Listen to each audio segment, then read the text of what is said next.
अगर मेरी नज़रों से देखा जाए तो कम्युनिकेशन केवल बोलने और सुनने की बात नहीं है। वो एक ऐसा स्किल है, वो एक ऐसा कला है जो आपको हज़ारों, लाखों, करोड़ों की भीड़ में अपना एक अलग पहचान देता है। देखो ना, अगर तुम्हारे पास बोलने की कला है तो तुम किसी को अपनी ओर आकर्षित कर सकते हो।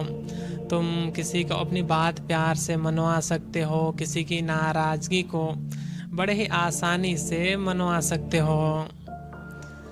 और ये एक ऐसा स्किल है जो हर जगह काम आता है, चाहे आप दुकान में हो, चाहे आप बाज़ार में हो, चाहे आप स्कूल, कॉलेज, कहीं पर भी हो। और लेकिन एक बात हमेशा याद रखना, अगर तुम्हारे पास बोलने की कला नहीं है, तुम्हारे पास कम्युनिकेशन स्किल अच्छा नहीं है, और चाहे तुम कितने भी समझदार इंसान क्यों ना हो, लोग ना ही तुम्हारी बातों को सुनेंगे और ना ही तुम्हें समझेंगे।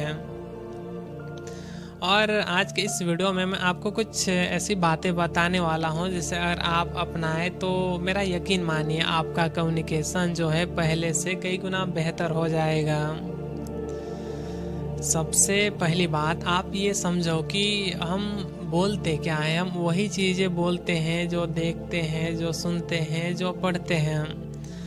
और अगर आप उन लोगों को देख रहे हो जिनके पास में शब्द के नाम पर बस फूहड़ बातें हो, जिनके पास शब्द के नाम पर बस दुनियादारी की बातें हो, तो एक बात याद रखना, आप भी उन्हीं लोगों की तरह सिर्फ देखने सुनने नहीं बल्कि बोलने भी लग जाओगे। क्योंकि जिन लोगों को देखते हैं, जिन लोगों को सुनते हैं, हम भी धीरे धीरे उन्हीं लोगों की तरह देखने, सुनने, बोलने और सोचने लग जाते हैं। इसलिए चुनाव करो बेहतर चीज़ों का, बेहतर लोगों का, बेहतर शब्दों का, बेहतर विचारों का, क्योंकि इसी से आपका निर्माण होगा। और दूसरी बात, बोलो कम लेकिन सुनो ज़्यादा। एक बात आप गौर करना, अगर आप किसी को पूरे ध्यान से सुन रहे हो तो वो अपने आप को आपके सामने ऐसा रखेगा जैसे कि वो एक खुली किताब हो। तो इसलिए बोलो कम मगर सुनो ज़्यादा। नंबर 3, आप चाहे कितने भी समझदार इंसान क्यों ना हो, भले आपको अलग अलग देशों के भाषाओं का ज्ञान हो, भले ही आप मैथ, फिजिक्स, बायोलॉजी, केमिस्ट्री, हर विषय पर आपका बहुत अच्छा पकड़ हो, लेकिन फिर भी आप अगर किन्हीं से बातें करते हैं तो सरल शब्दों का प्रयोग करें। ऐसे शब्दों का प्रयोग करें जिन्हें आप समझें और अगला इंसान भी समझ पाए। नंबर 4, आप क्या बोल रहे हो इससे ज़्यादा ये मायने रखता है कि आप उसे किस अंदाज में बोल रहे हो। जैसे अगर मुझे कोई कहे कि ओए इधर आओ, तो इधर आओ, तो चाहे कुछ भी हो जाए मैं वहाँ जाऊँगा ही नहीं। लेकिन उसी जगह में अगर कोई ये कहे कि थोड़ा आइएगा तो थोड़ा काम है, तो मैं अपना काम छोड़ के भी वहाँ पर जाऊँगा।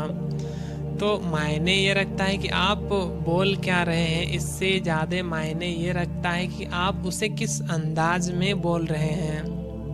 नंबर 5, कहीं ऐसा ना हो कि आप बोल कुछ और रहे हो, कर कुछ और रहे हो, आपका बॉडी लैंग्वेज कहीं और है। इससे आप पर कभी भी भरोसा नहीं किया जा सकता है। या तो आपको ये समझा जाएगा कि अगला इंसान नर्वस है, या ये समझा जाएगा कि ये अगला इंसान की बातों की ओर ध्यान नहीं दे रहा है। और ये तो आपको भी पता है कि हमारा कम्युनिकेशन जो है सिर्फ 30% होता है। हमारा कम्युनिकेशन का 70% हिस्सा हमारा बॉडी लैंग्वेज होता है। किसी का चेहरा, किसी की आंखें, किसी के बोलने का अंदाज, किसी का हाव भाव, ये बोलने का अंदाज सब कुछ बयान कर देता है। और बाकी तो आप समझदार हैं ही।